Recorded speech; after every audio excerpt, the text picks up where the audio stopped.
പ്രിയ കൂട്ടുകാരെ നമസ്കാരം. ഞാനിപ്പോൾ നിൽക്കുന്നത് പരിയാരം അഞ്ചേരി പുതിയാവ് ദേവീക്ഷേത്രത്തിലാണ്. ഇന്ന് ഈ ക്ഷേത്രത്തിൽ പൊങ്കാല മഹോത്സവം നടക്കുകയാണ്. നമുക്ക് അതിൻ്റെ ദൃശ്യങ്ങളിലേക്കൊന്ന് പോകാം.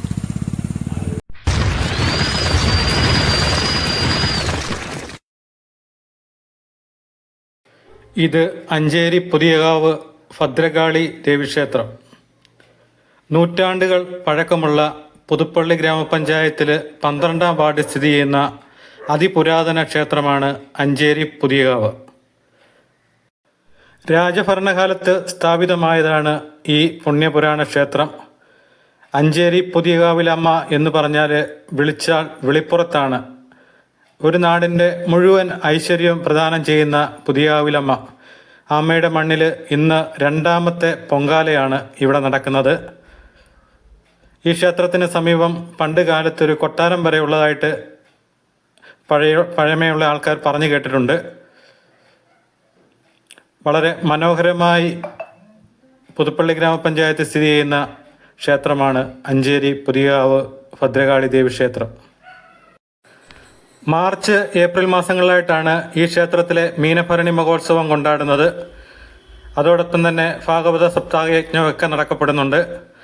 ഞാനതിൻ്റെ വീഡിയോകളൊക്കെ നമ്മുടെ ചാനലിൽ അപ്ലോഡ് ചെയ്തതാണ്. ആദിപരാശക്തിയായ ഭദ്രകാളിയുടെ പ്രതിഷ്ഠയാണ് ഈ ക്ഷേത്രത്തിൽ. ഈ ക്ഷേത്രത്തിൽ ഒരുപാട് പ്രാചീന കലകൾ വീണ്ടും പുനരാവിഷ്കരിക്കപ്പെട്ടിട്ടുണ്ട്. കളമെഴുത്ത് പാട്ട്, തോറ്റംപാട്ട്, തെയ്യം, പടയണി, മുടിയേറ്റ്, തീയാട്ട്, ഗുരുതി, പൊങ്കാല തുടങ്ങിയവ ഈ ക്ഷേത്രത്തിൽ നടക്കുന്നു. മീനഭരണി നാളിൽ എണ്ണക്കുടം, മഞ്ഞൾക്കുടം, നിറപറ, അൻപൊലി, കലശാഭിഷേകം തുടങ്ങിയ ആചാരങ്ങൾ അതിവിപുലമായി ഈ ക്ഷേത്രത്തിൽ കൊണ്ടാടുന്നു. പുതിയകാവ് ദേവി ക്ഷേത്രത്തിലെ തന്ത്രി ബ്രഹ്മശ്രീ വാസുദേവൻ നമ്പൂതിരി പെരിഞ്ചേരിമന, ക്ഷേത്രത്തിലെ മേൽശാന്തി Brahmashri K Kesavan Namboothiri Kallampally, Ancheri Puthiyakavu Devaswom president Shri Chandrachoodan Pulinthara, secretary Shri Arunkumar Pinakkamattam, ക്ഷേത്രത്തിൻ്റെ ഖജാൻജി രാജീവ് പുതുപ്പറമ്പിൽ, ഉത്സവ committee president Anilkumar Kollamparambil, secretary Nithin Pinakkamattam, vice president Gopidas Karikkamattam, joint secretary Haridas Kuzhiparambil എന്നിവരാണ്. ഇന്ന് ഈ ക്ഷേത്രത്തിൽ നടക്കുന്ന പ്രധാന ചടങ്ങെന്ന് പറയുന്നത് ശാസ്താപ്രതിഷ്ഠാ ദിനവും അങ്കി സമർപ്പണവും പൊങ്കാലയുമാണ്. ക്ഷേത്രത്തിലെ ഭണ്ഡാര അടുപ്പിൽ ഭദ്രദീപം കൊളുത്തുന്നതോടുകൂടി 2025 അഞ്ചേരി പുതിയകാവിലെ 2ാമത്തെ പൊങ്കാലയ്ക്ക് തുടക്കം കുറിക്കുകയാണ്. ക്ഷേത്രത്തിൻ്റെ പരിസരങ്ങളെല്ലാം ജനസമുദ്രമാകുന്ന കാഴ്ചയാണ് നിങ്ങൾ കാണുന്നത്.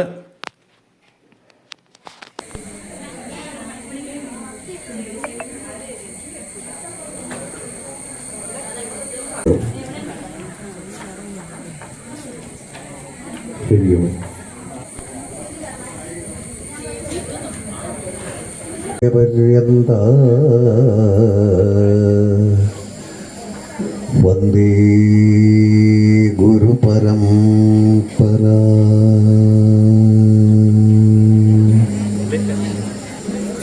ഓം ഏകദന്തായ വിദ്മഹേ വക്രതുണ്ഡായ ധീമഹി തന്നോ ദന്തി പ്രചോദയാത്.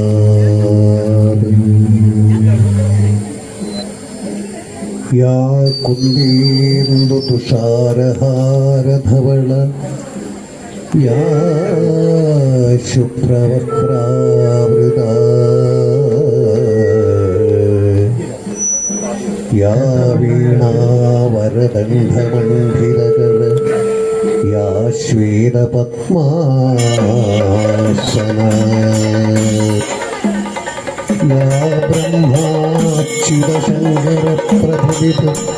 ദേവൈ സദാ പൂജിതാ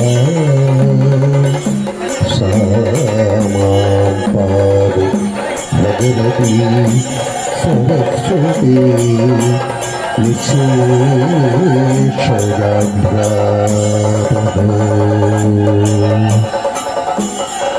കാളി കാളി മഹാകാളി ഭദ്രകാളി നമോസ്തുതേ കുലമീക്ഷ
ക്ഷേത്ര സന്നിധിയിലെ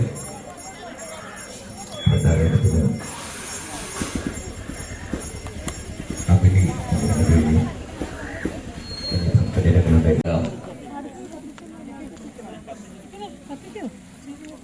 നമ്മളുടെ ശരീരം പഞ്ചഭൂതത്താൽ നിർമ്മിതമാണ്. പഞ്ചഭൂതങ്ങളാൽ നിർമ്മിതമാണ്.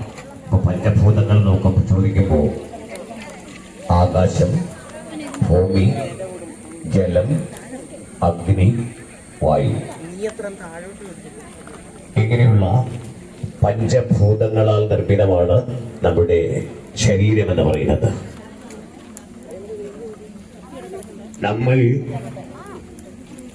അടുപ്പിൽ പൊങ്കാലയിടുന്ന മൺകലവും ഇതേ പഞ്ചഭൂതങ്ങളാൽ നിർമ്മിതമായതാണ്. പോകണം, ആ മണ്ണ് കുഴക്കണമെങ്കിൽ അതിൽ ജലം വേണം. അതിന് നമ്മൾ പൊങ്കാല സമർപ്പിക്കുന്ന മൺകലവും. അപ്പൊ ഈ പൊങ്കാല സമർപ്പിക്കുന്ന മൺകലം വച്ചിരിക്കുന്നത്, അതായത് എല്ലാ മനുഷ്യ രാശികളിലും 3 ഗുണങ്ങൾ നിരന്തരം അനുവർത്തിച്ചുകൊണ്ടിരിക്കുകയാണ്. സത്വഗുണം, രജോ ഗുണം, തമോ ഗുണം. അപ്പൊ നമ്മള് ഈ 3 ഗുണങ്ങൾ അനുനിമിഷം നമ്മുടെ ഉള്ളിൽ കൂടി കടന്നു പോകുന്നവയാണ്.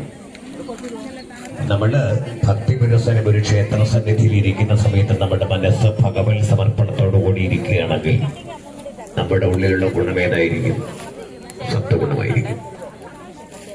ക്ഷേത്രത്തിൽ നിന്ന് പുറത്തോട്ട് ഇറങ്ങുമ്പോൾ നമ്മളോട് വിരോധമുള്ള ഒരാളെ കാണുമ്പോൾ നമ്മുടെ സത്വഗുണം എവിടെ പോകും?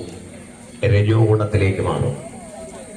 ഈ രജോ ഗുണമെന്ന് മാറിയിട്ട് അവനിട്ട് രണ്ടിൽ പൊട്ടിച്ചാൽ എന്തെന്നിരിക്കും എന്ന ചിന്ത വരുമ്പോൾ നമ്മൾ തമോ ഗുണത്തിലേക്ക് മാറും. അപ്പോ ഈ 3 ഗുണങ്ങളും ഇരിക്കുന്ന ആ നമ്മുടെ ശരീരമാകുന്ന പ്രായിരിക്കുന്ന മണ്ഡലത്തില് ആ അടുപ്പ് കല്ലിന് മുകളിലേക്ക് വെച്ച്, അതായത് ത്രിഗുണങ്ങളെ അടക്കിക്കൊണ്ട് നമ്മുടെ മനസ്സാകുന്ന അരി അത് കഴുകി ആ മൺകലത്തിലേക്ക് ഇടുമ്പോൾ ആ അരി അവിടെ കിടന്ന് എന്ത് ചെയ്യും? നല്ലതുപോലെ തളച്ച് മറിഞ്ഞ് പാകമാകും അല്ലേ? അപ്പൊ നമ്മുടെ മനസ്സെങ്ങനെയാവണം? മനസ്സ് നല്ലതുപോലെ പാകമാകുമ്പോൾ ഭക്തി എന്ന പരമാനന്ദത്തിന്റെ ശർക്കര മധുരമടരാത്ത പദമാണ് പിന്നീട് പൊങ്കാലയായി പരിണമിച്ചത്. അപ്പോ ഈ പൊങ്കാല അങ്ങനെ ആത്മഭാവത്തോടുകൂടി ആത്മസമർപ്പണത്തോടുകൂടി ദേവിയുടെ മുമ്പിൽ നമ്മൾ സമർപ്പിക്കുമ്പോഴാണ് അത് ദേവിയുടെ അനുഗ്രഹത്തിന് പാത്രഭൂതരായി നമ്മൾ മാറുന്നത്. ഈ വസ്തുതയൊന്നും നമ്മൾ പലപ്പോഴും ചിന്തിക്കാറുമില്ല, ആലോചിക്കാറുമില്ല. അത് തന്നെയാണ് അമ്മ പറഞ്ഞത്. ശരി, അറിയില്ല, അറിയാവുന്നവരോട്ട് പറഞ്ഞു കൊടുത്തിട്ടില്ല. നമ്മുടെ ഭാരതീയ സംസ്കാരത്തിൽ പറഞ്ഞു വെച്ചിരിക്കുന്ന ആ മഹത്തായിട്ടുള്ള ആ തത്വബോധത്തെ അല്ലെങ്കിൽ ആ തത്വചിന്തകളെ നമുക്ക് വേണ്ടവണ്ണം ആരും പറഞ്ഞു തരാത്തത് കൊണ്ടാണ് നമുക്ക് അറിയാൻ സാധിക്കാതെ പോയത്. എന്തിന് നമ്മൾ പോയി ക്ഷേത്രം എന്താണ് എന്ന് ചോദിച്ചാൽ പോലും ആർക്കും അറിയില്ല. എങ്ങനെ ക്ഷേത്രത്തിൽ പോകണം, എന്താണ് ക്ഷേത്രത്തിന്റെ ചുറ്റുവട്ടങ്ങൾ, ക്ഷേത്രത്തിൽ ഏത് തരത്തിൽ ഏത് സമയത്ത് എങ്ങനെയൊക്കെ ഏതൊക്കെ ശുദ്ധി പാലിച്ചുകൊണ്ട് വേണം ക്ഷേത്രത്തിൽ പോകാൻ. ആഹാരശുദ്ധി അല്ലെ, ഭക്ഷണശുദ്ധി, എങ്ങനെയാണ് ക്ഷേത്ര ദർശനം എന്നുള്ളത്. അപ്പൊ അന്ന് ആ കാലഘട്ടത്തില് അന്നുണ്ടായിരുന്ന കുടുംബനാഥന്മാർ അവരിൽ നിന്നാണ് ക്ഷേത്രത്തിന്റെ ഒരു ദർശനത്തിലേക്ക് അല്ലെങ്കിൽ ക്ഷേത്രത്തിന്റെ മാഹാത്മ്യത്തിലേക്ക് നമ്മൾ നടക്കുന്നത്. അവർ രാവിലെ ബ്രാഹ്മമുഹൂർത്തത്തിൽ എഴുന്നേൽക്കും. അതാണ് ബ്രാഹ്മമുഹൂർത്തത്തിന്റെ സമയം. ആ ബ്രാഹ്മമുഹൂർത്തത്തിൽ എഴുന്നേറ്റ് കഴിഞ്ഞാൽ അങ്ങനെയല്ല, ഇപ്പൊ നേരെ മാത്രം ഓപ്പൺ ചെയ്യുന്നു. കാലമായി ഞാൻ അഞ്ചേരി പോയി ചോദിക്കും, ഞാൻ നിർദ്ദേശിച്ചിട്ടുള്ള പ്രകാരമാണോ നീ എന്നെ തൊഴണമെന്നത് ചോദിച്ചാൽ നമുക്ക് സമാധാനമില്ല. ദേവിയുടെ പ്രതിഷ്ഠയാണെങ്കിൽ ദേവിയുടെ പ്രതിഷ്ഠ ആരും ആയിക്കോട്ടെ, ആ ദേവീ ദേവന്മാരുടെ മന്ത്രം ലഭിച്ചുകൊണ്ട് വേണം വീട്ടിൽ നിന്ന് ക്ഷേത്രം വരെ എത്താം. ഇപ്പോഴെങ്ങനെയാണ്? വീട്ടിൽ നിന്ന് ഇറങ്ങുമ്പോഴായിരിക്കും അടുത്ത വീട്ടിലെ സുലോചനയെ കാണുന്നത് വഴിയിൽ വെച്ച്.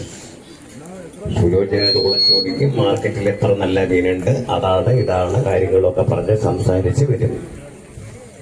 ക്ഷേത്രത്തിൽ വന്ന് പിന്നെ ഈ തൊഴിലിൻ്റെ ഒരു പ്രത്യേകതയുണ്ട്. നടക്ക് നേരെ നിന്നൊരു തൊഴിലുണ്ട്. ഗർഭഗൃഹത്തിലിരിക്കുന്ന ദേവി ചൈതന്യം അല്ലെങ്കിൽ ദേവന്റെ ചൈതന്യം ഒരിക്കലും നമ്മുടെ ഉള്ളിലേക്ക് നടന്നു വരില്ല. കാരണം ആ ദേവവിഗ്രഹത്തിലുള്ള കാന്തിക ഊർജം സഞ്ചരിക്കുന്നത് തരംഗരൂപത്തിലാണ്. തരംഗരൂപത്തിലായതുകൊണ്ട് ക്ഷേത്രത്തിന് മുന്നിൽ നിന്ന് ക്ഷേത്ര വിഗ്രഹത്തെ ദർശിക്കുന്നവര് 35-40 ഡിഗ്രി ചരിഞ്ഞു നിന്ന് വേണം ഭഗവാനെ തൊഴാൻ. അത് കാരണം കമ്മിറ്റിക്കാർ ഇപ്പൊ എന്ത് ചെയ്തറിയാമോ, ശ്രീകോവിലിന്റെ മുമ്പിൽ ഒരു വേലി വെച്ചിട്ടുണ്ട്. വേലിയുടെ അപ്പുറം അങ്ങനെ തൊഴുമ്പോൾ പ്രശ്നമില്ലല്ലോ, ഈ പറഞ്ഞ കാര്യം സംഭവിക്കും. അത് കഴിഞ്ഞിട്ട് പിന്നീട് ഉടനെ കഴിയും. ഉടനെ കഴിഞ്ഞിട്ട് പ്രസാദം മേടിക്കും, കയ്യമ്മൂട്ടിനേറ്റവും ആദ്യം. ഇപ്പൊ ക്ഷേത്ര പൂജകനാവട്ടെ, ക്ഷേത്രത്തിൽ മേൽശാന്തി തിരുമേനിയും കൊണ്ട് നിർത്താം. എന്തിനറിയാമോ, ഈ സാധനം കുറഞ്ഞുപോയി തരുമോ? അതാണ് ആ നോട്ടത്തിന്റെ അർത്ഥം. തിരുമേനി ഞാൻ ഒരുപാട് ദൂരിൽ നിന്ന് വന്നല്ലേ, തിരുമേനിയാണ് കൊള്ളാലോ, ഇത്രയല്ലേ തന്നോട് പോയിരിക്കും. പക്ഷേ നമ്മളൊന്ന് മനസ്സിലാക്കേണ്ടത് ആ തീർത്ഥക്ഷേത്ര ദർശനത്തിന്റെ പ്രാധാന്യം. പിന്നീട് നേരെ പോകുന്ന എവിടേക്കാണ്? അടുത്ത ക്ഷേത്രത്തിലേക്കാണ്.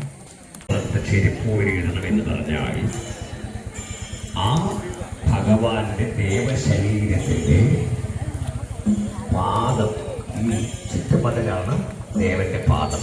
ഈ ദേവന്റെ പാദത്തിൽ കൂടി നടന്ന് നമ്മളിങ്ങനെ കടന്ന് ഇവിടെ ഭഗവാന്റെ ശിരോദേശമായിരിക്കുന്ന ഗർഭഗൃഹത്തിൽ ചെന്നിട്ട് ഇത് കൈകൊണ്ട് ചെമ്മാട്ടും മട്ടാപ്പിടിക്കുന്നുണ്ട്.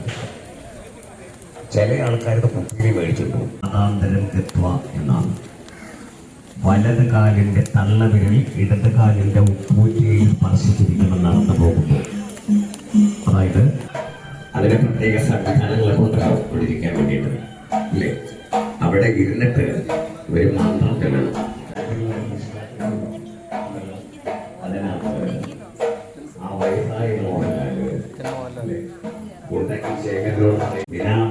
ജീവിതം കൊണ്ട് വീട്ടിലിരിക്കാൻ സമയമായില്ലേ അല്ലേ? മനസ്സിലായല്ലോ മന്ത്രം. അത് കഴിഞ്ഞിട്ട് എടുത്ത വലിയ അല്പ ആഹാരം ശ്വാന കണ്ണടച്ചൊക്കെ ഇരുന്ന് കഴിഞ്ഞ ധ്യാനമാവില്ല. ധ്യാനം എന്ന് പറയുന്ന യോഗത്തിലെ 5ാമത്തെ അവസ്ഥയാണ്. ഒരു തുള്ളി എണ്ണ താഴെ പോകാതെ എത്ര വേഗത്തിൽ തള്ളവിരൽ ഇടത് കാലിന്റെ ഉപ്പൂറ്റിയിൽ സ്പർശിച്ചിരിക്കണം. കാരണം സഞ്ചരിക്കില്ല. അത് പതുക്കെ മാത്രമേ നമ്മളിലേക്ക് എത്തിച്ചേരുള്ളൂ. ആസനം, പ്രാണായാമം, പ്രത്യാഹാരം, ധ്യാനം, ധാരണ. ധ്യാനത്തിലേക്ക് നമ്മൾ എത്തിച്ചേരണമെങ്കിൽ ഒരുപാട് കടമ്പകൾ കടക്കണം. 5 ബാക്കിയുള്ള ആവില്ല. കാരണം കണ്ണത്തിരിക്കുമ്പോൾ നമ്മുടെ ഇന്ദ്രിയങ്ങൾ ഇങ്ങനെ സഞ്ചരിച്ചുകൊണ്ടേയിരിക്കും അല്ലേ? അടുത്ത വിളകരിച്ചല്ലോ. അപ്പൊ നമ്മുടെ മനസ്സ് പലയിടവും സഞ്ചരിച്ചിട്ട് ധ്യാനം ആവില്ല. യുടെ മുമ്പിൽ സമർപ്പണമാണ്. അത് 1 മണിക്കൂർ ആവണമെന്നില്ല. 1 സെക്കൻഡ് ആയാലും അങ്ങനെ ഒരു ആത്മഭാവത്തിൽ പരമാത്മാവിൽ അല്ലെങ്കിൽ ദേവിയോടുള്ള സമർപ്പണമാണ്. പിന്നെ ആ ഒരു രൂപം കൃഷ്ണൻ പറഞ്ഞു കൊടുത്തു അവർക്ക്. ആദ്യം നമ്മുടെ മനസ്സൊരു വെള്ള പേപ്പർ പോലാക്കുക. നടക്കുന്ന കാര്യമാണ്.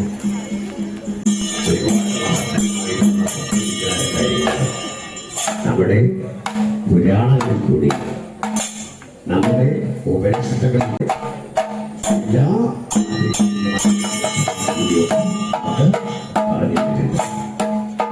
മനസ്സിലോടുകൂടി കേട്ട് കഴിഞ്ഞാൽ നമുക്കത് കാര്യം അറിയിക്കും. എത്ര വാസഷ്ടപുരാണം, വായുപുരാണം,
കാരണം എന്താ?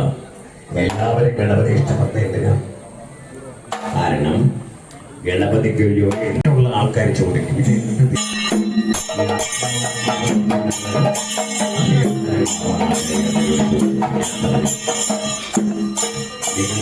ആനയുടെ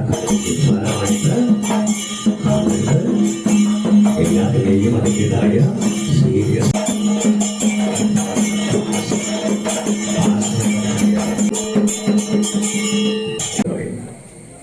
ക്ഷേത്രത്തിലെ പോയി സംഹാര പുഷ്പാഞ്ജലി നടത്താൻ അല്ലമായി നമ്മുടെ ഒരു ഗ്രന്ഥങ്ങളിലുമില്ല. അവൻ അതപ്പതിച്ചു പോകുന്നത് 5 ഇന്ദ്രിയങ്ങൾ ഒരേ സമയത്ത് 5 വിഷയങ്ങളുമായി ബന്ധപ്പെട്ടു.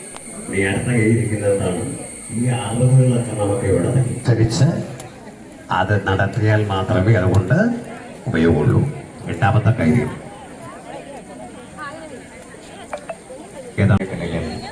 ആചാരങ്ങളിലും ഒക്കെ ഈ നാളികേരത്തിൻ്റെ പ്രത്യേകത നമ്മൾ ചിന്തിച്ചിട്ടുണ്ട് അതിനെപ്പറ്റി.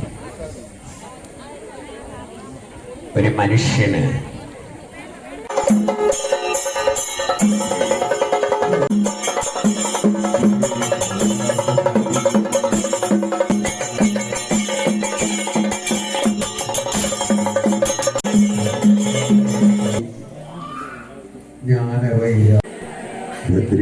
നാരായണ സർവമംഗളമംഗല്യേ ശിവേ സർവാർത്ഥസാധികേ ശരണ്യേ ത്രയംബകേ ഗൗരീ നാരായണി നമോസ്തുതേ. ശരണാഗതദീനാർത്ഥ പരിത്രാണപരായണേ സർവസ്യാപി ഹരി ദേവി നാരായണി നമോസ്തുതേ. നമസ്തേസ്തു മഹാമായേ ശ്രീപീഠേ സുരപൂജിതേ നമോസ്തുതേ. നാരായണ ശ്രീനാരായണ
പൊങ്കാലയുടെ സമർപ്പണ ചടങ്ങാണ് ഇപ്പം നടന്നുകൊണ്ടിരിക്കുന്നത്.